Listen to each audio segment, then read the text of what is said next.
नमस्कार। आज हम करेंगे एसटीसी का यूनिट फर्स्ट सब्जेक्ट इंग्लिश का लिसनिंग एंड स्पीकिंग। इसके question answers. Listening first question है हमारा। फर्स्ट हम करेंगे ऑब्जेक्टिव टाइप क्वेश्चंस होते हैं जो एक एक लाइन का मैं आपको पूरा हिंदी में मतलब समझाऊंगी और उसके आंसर्स बताऊंगी। First question, listening and speaking are primary skills that depend on are. Listening मतलब सुनना होता है। सुनना और बोलना ये प्राइमरी स्किल्स हैं, प्राथमिक स्किल्स हैं, कौशल हैं जो हमारे डिपेंड करते हैं किस पर? स्कूल पर, टीचर पर, एनवायरनमेंट पर, पेरेंट्स पर। एनवायरनमेंट हमारा जो आसपास का सराउंडिंग जो एनवायरनमेंट होता है उस पर कि कैसा हम सुनते हैं और कैसा हम बोलते हैं वैसा ही हम सीखते हैं। तो हमारे वातावरण पर ये निर्भर करता है।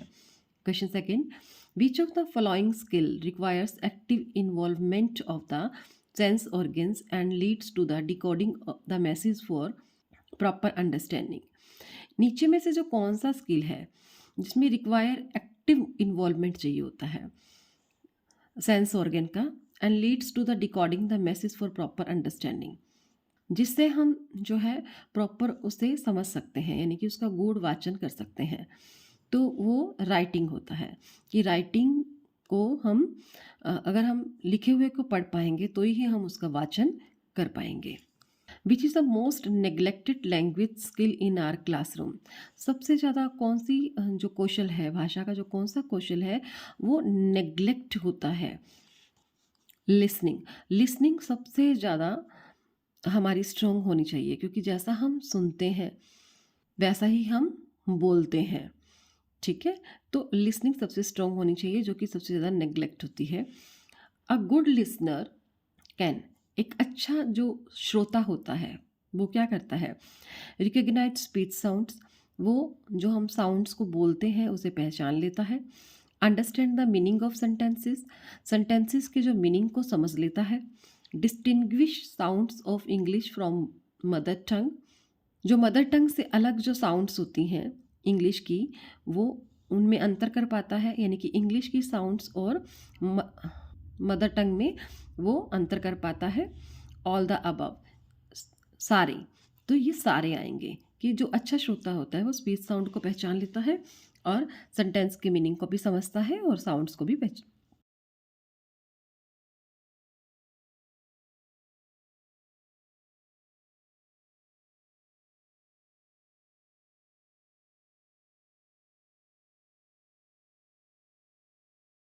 मदर टंग और इंग्लिश की जो डिफरेंसेस होते हैं जो साउंड्स में उसको भी पहचान पाता है।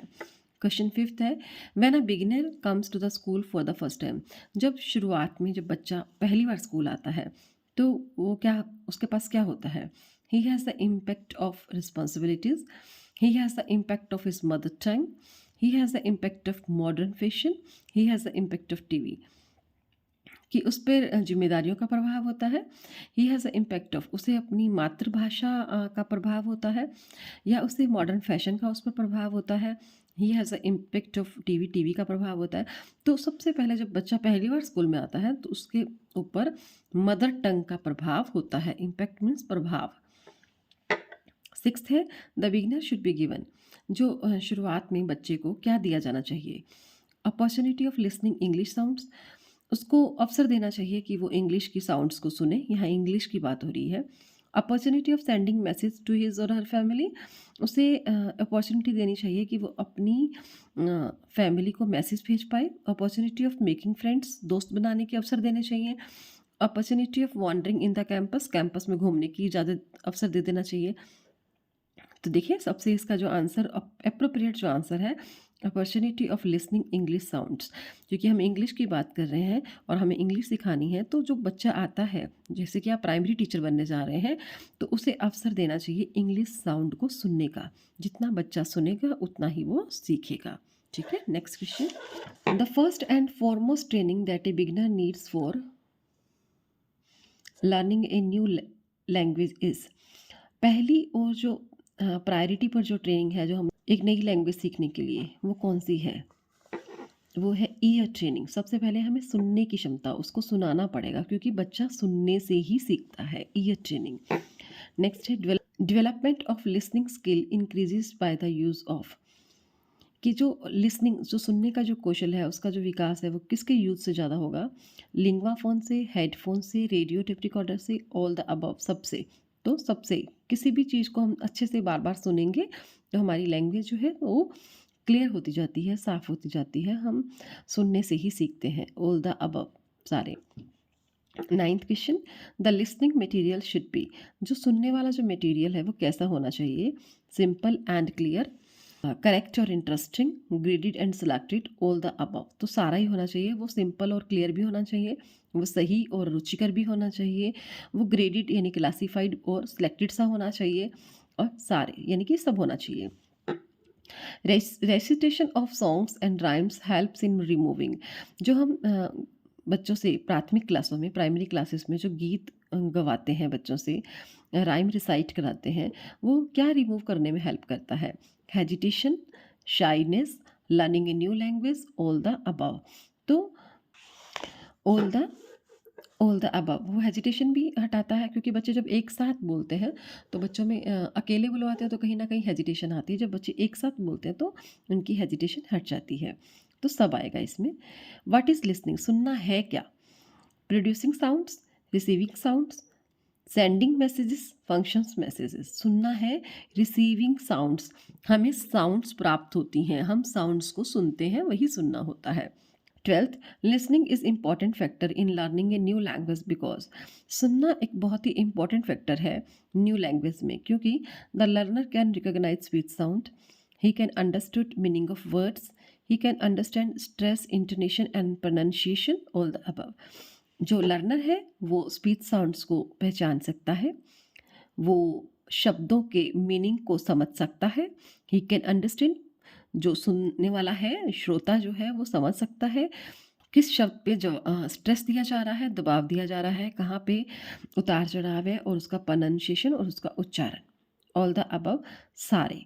तो ये सारे आएगा कि लिसनिंग इज़ इम्पॉर्टेंट फैक्टर, कि सुनना इम्पॉर्टेंट फैक्टर है एक न्यू लैंग्वेज में, क्योंकि हम इससे ये सब कुछ सीखते हैं। ठीक है।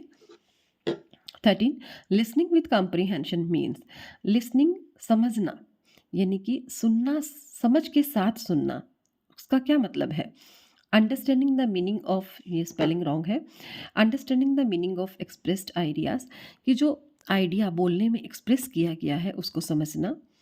डेवलपमेंट ऑफ स्पीकिंग स्किल्स, जो बोलने का कौशल है उसका विकास करना। Enhancing reading and writing, reading and writing को नन ऑफ द अबव, इनमें से कोई भी नहीं। तो आंसर आएगा हमारा कि लिसनिंग विद कंप्रीहेंशन का मतलब है understand the meaning of expressed ideas, कि हमारे सामने वाला जो बोल रहा है, जो अपने आइडियाज़ को, अपने विचारों को अभिव्यक्त कर रहा है, उससे उसका अर्थ समझना। ठीक है। 14, small songs poems for little children are known as, जो छोटे छोटे गीत होते हैं, कविताएं होती हैं छोटे बच्चों के लिए, उन्हें क्या कहा जाता है? उन्हें राइम्स, डायलॉग नहीं कहा जाता, ड्रामा नहीं कहा जाता, स्टोरी नहीं कहा जाता, उन्हें क्या कहा जाता है? राइम्स। ओके। अब देखिए आप 15th question, activity programme should be according to chronological age of the child, according to mental age of the child, according to both A and B, according to the will of the teacher. जो activity होती है class में, programme जो हम करवाते हैं class में, या एक टीचर जो करवाता है, वो कैसा होना चाहिए? वो chronicle age of the child के अकॉर्डिंग होना चाहिए। यानी कि हम 5 साल के बच्चे को पोएम सिखा रहे हैं, और क्या वही पोएम हम 15 साल के बच्चे को सिखा सकते हैं? नहीं ना। तो क्रॉनिकल यानी कि जो बढ़ती हुई उम्र के साथ, बच्चे की उम्र के साथ की एक्टिविटी होनी चाहिए। Mental age of the child, जो भी हम एक्टिविटीज़ करवाते हैं वो बच्चे की मानसिक अवस्था को देखते हुए करवानी चाहिए। ये दोनों ही सही हैं, कि जो भी हम क्लास में एक्टिविटी या प्रोग्राम करवाएंगे वो टेक्नोलॉजिकल एज के अकॉर्डिंग और मेंटल एज के अकॉर्डिंग होगी। ठीक है।